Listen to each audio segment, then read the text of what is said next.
Assalamualaikum warahmatullahi wabarakatuh.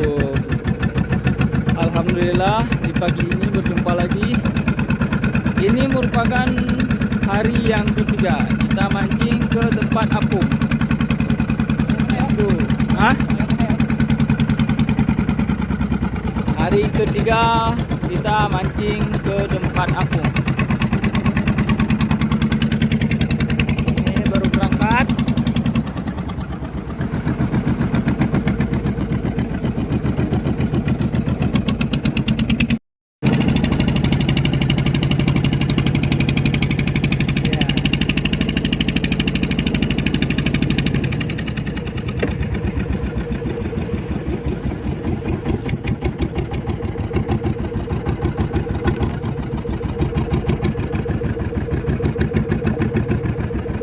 Ya, kami sudah sampai di apung yang kedua.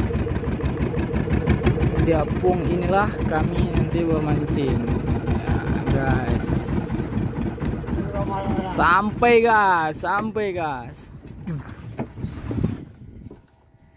Go. Sampai di tempat tujuan. Bersiap. Dadidu 68. Hai gaya wih ju hai. Wah.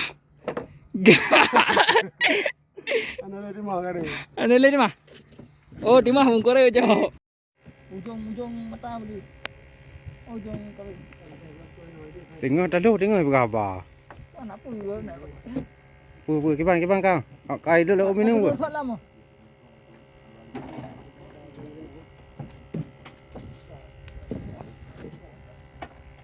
Buat saya tahu kan, nak jalan.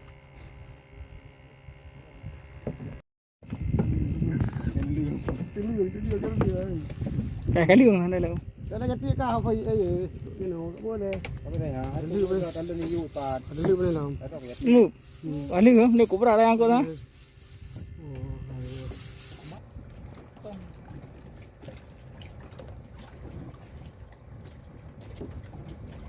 Ujung orang kau tak lang iyang. Ha yan. Nam digana. Nai. Dia lain. Lain.